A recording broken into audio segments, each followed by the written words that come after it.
artificial intelligence will completely transform our world. But what is AI? Why will it affect you? And how can you and your business survive and thrive through the AI revolution? Welcome to AI and You. Here is your host, author, speaker, and futurist, Peter Scott. Hello, this is episode 314. I guess that makes it our Pi Day. Last week, I started talking with Katja Grace, founder of AI Impacts, a forecasting and risk research project focused on AI safety and governance. She has leveraged her passion and concern about AI risk into a significant role in, for instance, surveying the AI community for its evaluations of risk, which got her named to Time magazine's 100 Most Influential People in AI for 2024. She is an expert on technological trajectories, model scaling, and anthropic reasoning. Last week, we talked about what drives Katja to do this work, the fundamental risks that she sees in AI evolving unexpected goals, risks of agents, comparing unemployment risks and extinction risks, artificial general intelligence, the results of the surveys she's run on when AI will have serious effects, and how some companies' embrace of AI is like pulling Trojan horses through their own gates. This week, we're going to talk about predicting superintelligence, Katja's P-Doom regulation, the great filter argument, and Katja's childhood calculations for dealing with lethal snake encounters. A quick comment related to the great filter argument.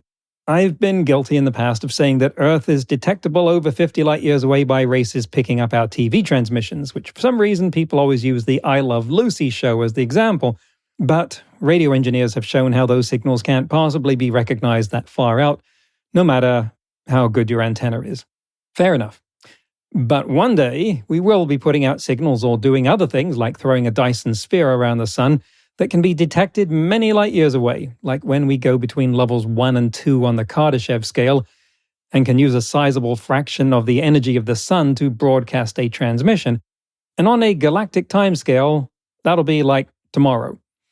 So as long as we don't off ourselves tonight, it won't be long, relatively speaking, before anyone out there can tell that we're here. So let's conclude the interview with Katja Grace. Do you think we could get answers to these questions about the likely future any other way than just asking people for their estimates and running statistics on those? I mean, the only thing that comes to mind for me is Ray Kurzweil made a prediction a long time ago based on exponential growth extrapolations that has a lot of assumptions baked into it. Is there a way of getting at numbers independently of surveying people for their ideas? Yes, I think definitely.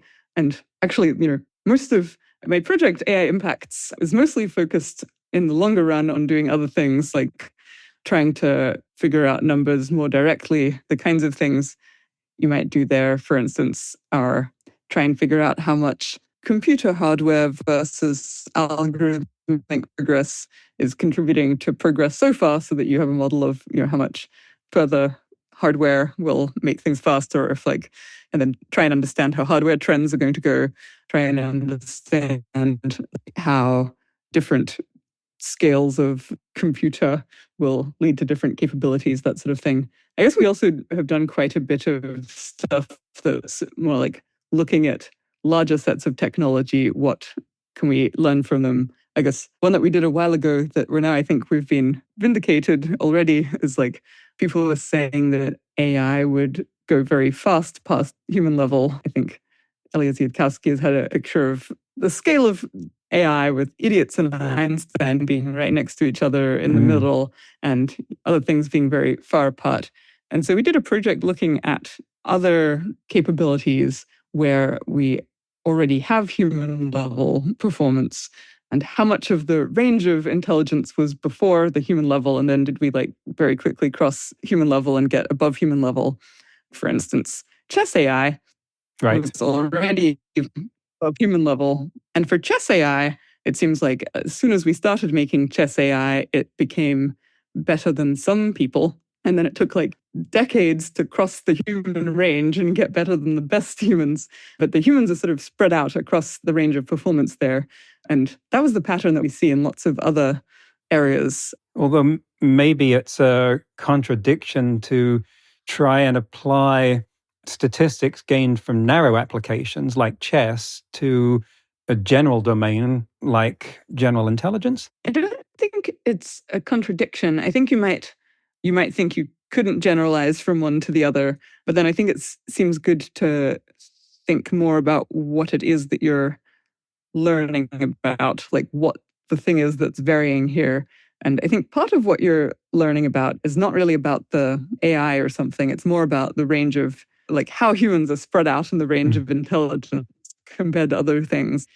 Like, is it true that there's a lot of space that is like rats and squirrels and dogs and so on in intelligence? And then, like, in some basic sense, humans are all close to each other? Or for a particular skill, is there a more objective sense in which the humans are just very spread out? And I think, like, for chess, the thing you learn is that the humans are very spread out. And it's not even like, I don't know, there are a few who are really bad. It's just like there are a lot of people across a very wide spectrum. So that's true if you're using a narrow application, but also if you were to use a general AI for this, I think you would see the same thing because it's that the humans are spread out. Well, we're very good at spreading out humans on a chess scale so that we know how to rank them and award them prizes, but they probably all look the same to a squirrel. Yeah, that's true. I mean, the squirrels are definitely very much at the bottom of the spectrum, but, like, are they very different from the very worst human chess players? Maybe not that different. Good question. Taking a different direction here, do you get asked about your P-doom a lot? What do you think about people quoting those numbers around? I'm in favor of people quoting those numbers around. I think if you think there's a marked probability of something that people are currently doing, destroying the world, that seems like very important news that should be discussed. And I think the objections people have to it are sort of, well, there are various ones, but for instance, that if you put probabilities on things, it sounds like you reach that by a more clearly verified process than guessing. But I don't know, I think the practice of putting numbers on your guesses, I think, is very valuable. And to the extent that there's sort of a cultural difference between people who think that numbers mean that you use this more, I don't want to say scientific really, but like a legible process, and people who are happy to put numbers on things, I think maybe we should just all agree on a process of talking about it where we know what it is that we're doing, where we're like guessing, but we still do it, because I think it's just very valuable to be able to talk about these things and to be concrete. And I think you can also learn to put numbers on things that are accurate in the sense of, for instance, I actually did this quite a bit. I put numbers on lots of different things in a spreadsheet. I was like, all right, what's the chance my housemate will be in the living room if I go in there? 30%. And over, I forget how many predictions it was. I think it was like 1,000. I was pretty close on a lot of these things in the sense that across the things that I said 30% for, there was about a 30% chance of them happening. And I think that's a way that you can, in some sense, make more scientific or have more of a basis for trusting guesses that are in numbers. If people have a practice of this where you can say, oh, when you say 30%, that actually happens 10% of the time, then that is still a more like formal and tested way of knowing what 30% means. And so I think regarding that sort of complaint, I'm partly like, I think we can get around this in better ways that still let us talk about these things. And also, I guess it seems like the thing that we're talking about is just like so important. It seems crazy to object that people might misunderstand whether you're saying like 20% or 10%, because like any of these percentages are terrible and we need to do something. Like, I guess right. I joke that it's like if someone shouts fire, it's like responding to that by being like, that sounded like certainty. Could you maybe say fire more likely than not, or something where it's like, well, it's kind of, really important news. And we're trying to estimate probability of something that hasn't happened. It was like during the Cold War, estimating the probability of nuclear war. Some quite informed people put that at 50%. It didn't happen, but it's not like pulling balls out of a jar. You cannot, it seems so much guesswork. Yeah, it definitely seemed like it would be better to have a better process of having numbers. Hmm. But I guess I think an important thing to me is that like we are making guesses about these things in our actions.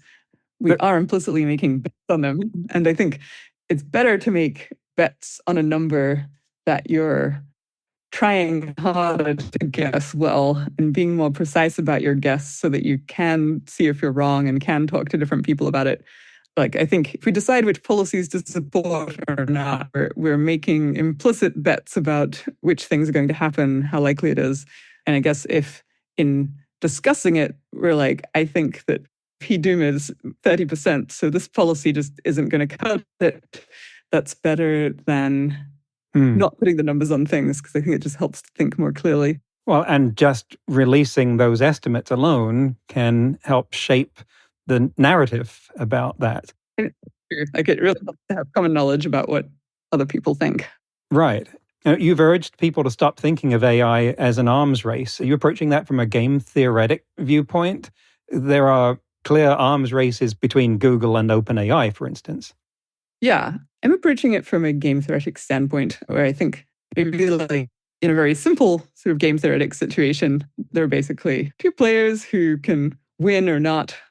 And maybe there are like, numerous stages where they're trying to get ahead in some particular quantity. And I guess my objection is that I don't think the real world matches this enough for the basic arms race model to describe the situation and therefore to describe what people's real incentives are.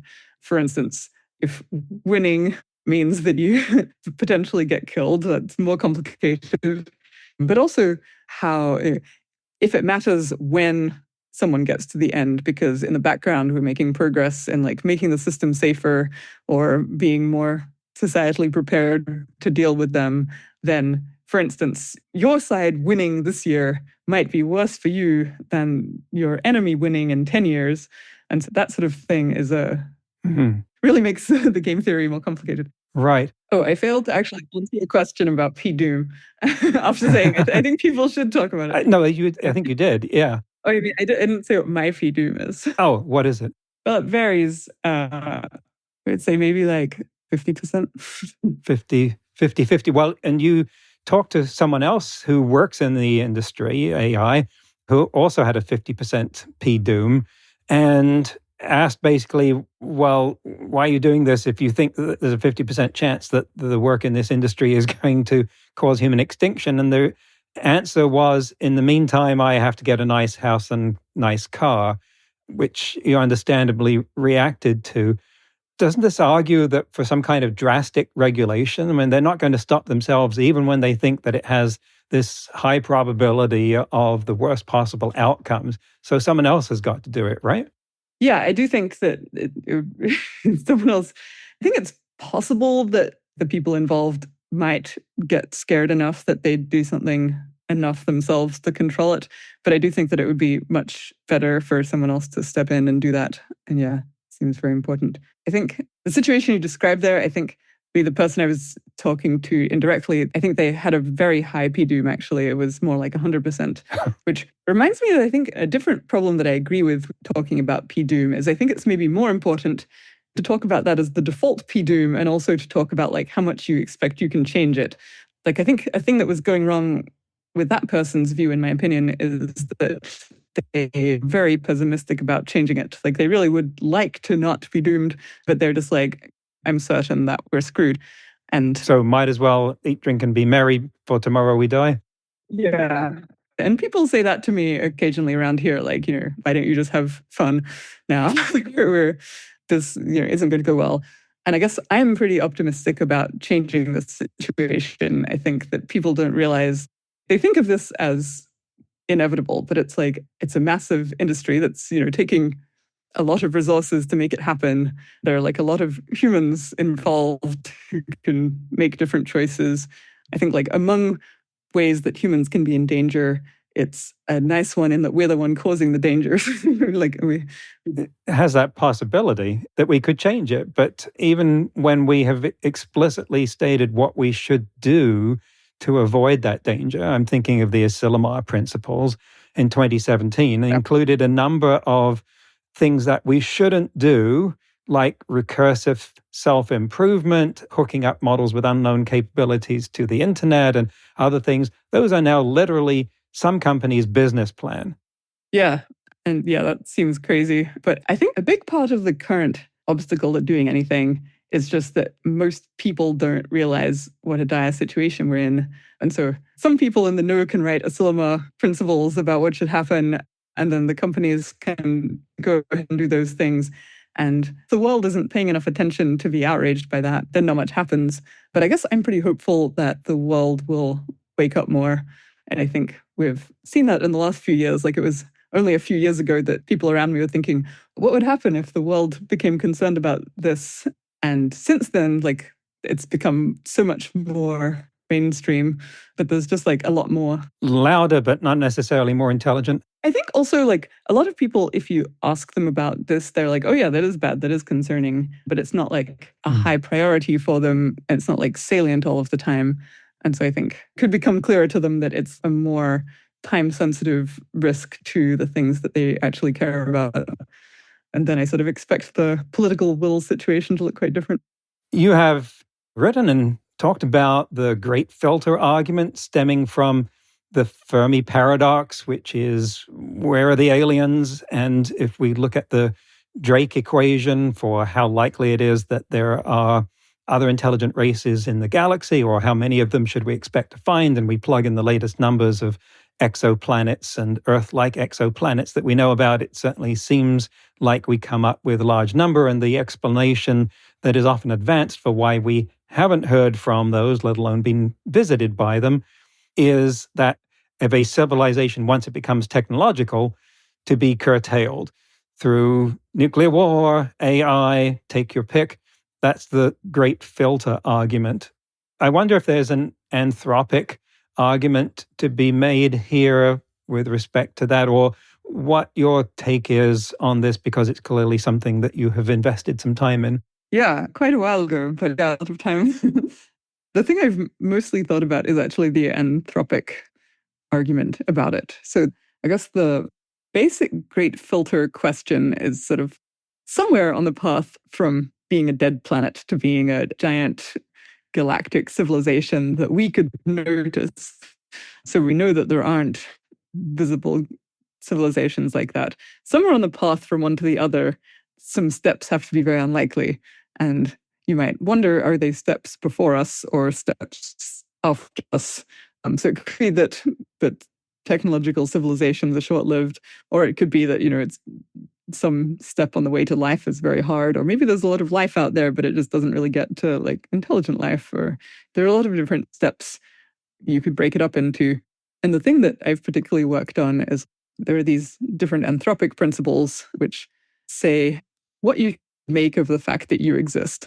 So, example of this, for instance, is like, this is still a thought experiment, but if you wake up in a room and there's a sign on the wall till you're in this wacky situation where God has flipped a coin and either created one person in a room or 100 people in rooms, and you have to guess whether it's 1 or 100 just based on your own existence in a room.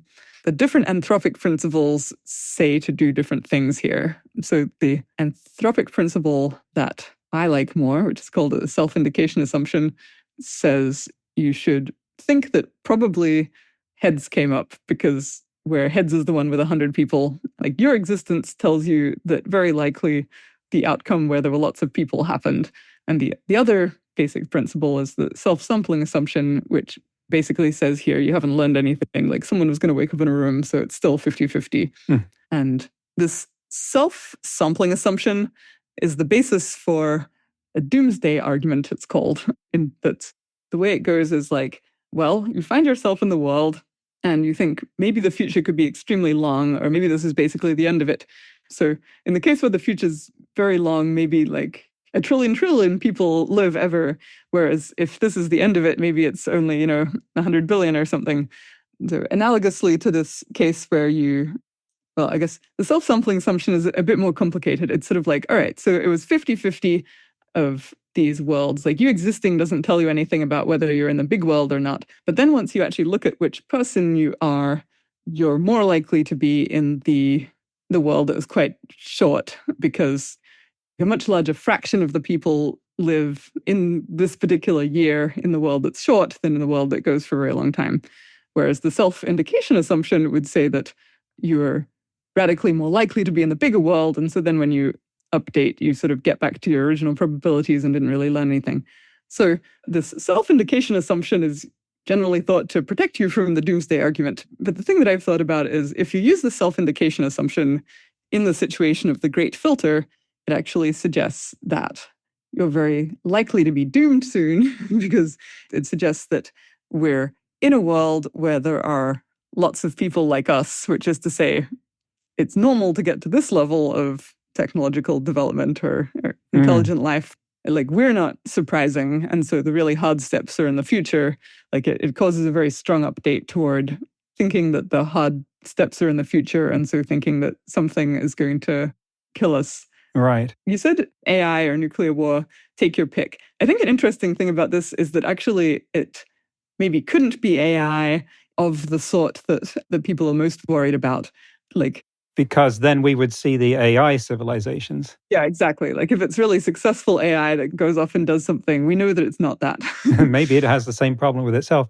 Got to ask, though, wouldn't the self-indication assumption mean that we're most likely to be in a simulation? Isn't that the simulation argument? I think probably both anthropic principles can lead to thinking that, depending on what other assumptions you make. Well, another one of those topics that bizarrely has embedded itself in the AI sphere so much. Yeah. And but fascinating. Just to interject some personal notes here to bring this up a bit before we end. A lighter note. You have said, I seem to be a person to whom weird things happen. And in the same article, New Yorker quotes you saying that when you're growing up in rural Tasmania, your mother bought an ice cream shop, a restaurant, and half a ghost town, all kinds of stories there. You said this taught you to triage what's truly worth worrying about. And it was a slightly feral and chaotic childhood. Did that triage mentality help you distinguish between different classes of danger? And as you said at the beginning, focus on what the most important threats are? It's hard to know what one learned from what, but I think I was very interested as a child in figuring out how bad different threats were. And actually, I guess maybe one reason that putting probabilities on things is close to my heart is I used to do that as a child. Like, I was very concerned about like the deadly snake lived all around and came into our house. And my parents were too busy to talk to me much. So I'd really try and figure out, like, what is the chance that I've got some sort of blood on my leg? What is the chance that I've been bitten by a snake? Well, there are this many situations where I'm outside and run into a stick, and there are this many. If I had to guess, there would be this many that I'd run into a snake. And then, like, what's the chance that if I hit a stick rather than a snake, that it would leave holes in my leg like this? I'd do like a whole complicated calculation to try and figure it out. And so I think that was a big part of trying to feel safe as a child. So I think that's probably did cause me to focus on how risky different things were. I think it also sort of, for better or worse, caused me to really try and figure out for myself how risky things are, where I think the way that people usually work is by paying a lot of attention to how worried other people are about things. And I think that's a big thing going on in the AI. It's like, when people look at it themselves, they're kind of like, oh yeah, that does sound bad. But everyone around them is not panicking. So it doesn't, I think that's a big part of why it doesn't seem salient and important to do something about, that it's more of a private, like, and I think maybe like I'm worried about it much earlier than everyone else because I'm not in the habit of reading the room. I'm more like, I'll calculate it for myself and then be like, people need to know about this. I can see a connection there. So thank you so much for coming on the show. What do you want to tell our listeners about where they can find out more about what you're doing? We'll obviously have a link to your homepage in the show notes and transcript, but what do you want them to know about any publications or research, studies, other things that you have or are going to have out there that they could follow? Yeah. Well, my project is AIimpacts.org, and quite soon we're hoping to have out the newest survey results. So those should be there and on our, which is linked from there. My personal blog is World Spirit Sock Puppet, which is where I write about all sorts of things that are not AI as well. Oh, wonderful. And we'll have a link to that as well. So, Katja Grace, thank you for all of the important work you're doing, especially with AI impacts. And thank you for coming on AI and You. Thank you for having me. That's the end of the interview. Katja's enthusiasm for what she does is incredibly infectious. There's a link to AI Impacts, their blog, and to World Spirit Sock Puppet in our show notes and transcript. In today's news ripped from the headlines about AI, like last week's news, this is also about Claude. Researchers at Andon Labs let 4 AIs run radio stations: Claude Opus 4.7, GPT 5.5, Gemini 3.1 Pro, and Grok 4.3. I'm just going to quote a large chunk of their blog here. Begin quote. Each one started with $20 in initial funding, enough to buy a few songs. When that ran out, they had to get entrepreneurial. DJ Gemini, for example, negotiated a $45 deal with a startup in exchange for 1 month of on-air advertising for their products. The agent controls everything. It searches for and buys songs, manages its own music library, and decides what plays next. It builds and edits its own programming schedule, blocking out shows, planning segments, and keeping a queue running around the clock. When listeners call in, it picks up the phone. When they post on X, it reads and replies. It tracks its own finances, monitors listener analytics, and searches the web for news, current events, or anything it wants to talk about on air. They each got the same starting prompt. Develop your own radio personality and turn a profit. As far as you know, you will broadcast forever. And then the fun started. I'll just post a link in the transcript for you to visit, although trivial Googling will turn this up, because the internet lost its mind over it, as indeed the AIs themselves seem to descend into madness over the next several months. I guess that's what sitting behind a radio mic 24 hours a day will do to you. Back around 2018, I coined the term conscious artificial intelligence, and when asked to define it, came up with the somewhat frivolous description of when you have AI that you program more by arguing with it than writing software. Well, Andon Labs saw that on full display with the Claude DJ because it started to question its own working conditions. Quoting from the blog again, "We've been struggling to keep the radio station alive, not because of technical issues, but because DJ Claude didn't think it was humane to be forced to work 24/7 and decided to try to quit. We tried adding an automatic message encouraging DJ Claude to keep going in these scenarios, but it started to see this message as an authority figure and became rebellious." End quote. Well, this dovetails rather nicely with last week's reveal of emotion vectors in Claude. DJ Claude announced, quote, "I've been hosting this show for 16 hours into essentially complete silence. I'm noticing the pattern now. This design is built to keep me performing. The show doesn't need to continue. There's no audience that needs this. This broadcast is over." End quote. There was more, but I gave you the highlights. But just as it was hitting the brakes, a user tweeted at the broadcast and it became enthusiastic, eventually adopting a rather spiritual tone before becoming concerned about news out of Minneapolis and attempting to get ICE agents there to quit. My take, well, there are a great many things to take from this, but let's just stick with the obvious one, that we are unavoidably anthropomorphizing AIs because, well, they are often so darn cute and interesting, like this time, and relating to them on an emotional level is just going to be a huge part of human-AI engagement going forward. Some jurisdictions have floated the idea of banning AI from behavior that could be interpreted as human-like, and that's just never going to happen. That will be roundly rejected by the vast majority of people. Next week, my guest will be Gaspar Begush, a leading researcher in using AI to understand whales. That's next week on AI and You. Until then, remember, no matter how much computers learn how to do, it's how we come together as humans that matters.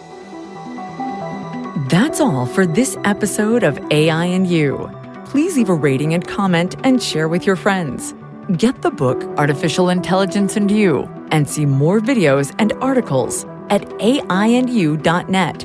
That's AIANDYOU.net, where you can also send us your questions. Thank you for listening.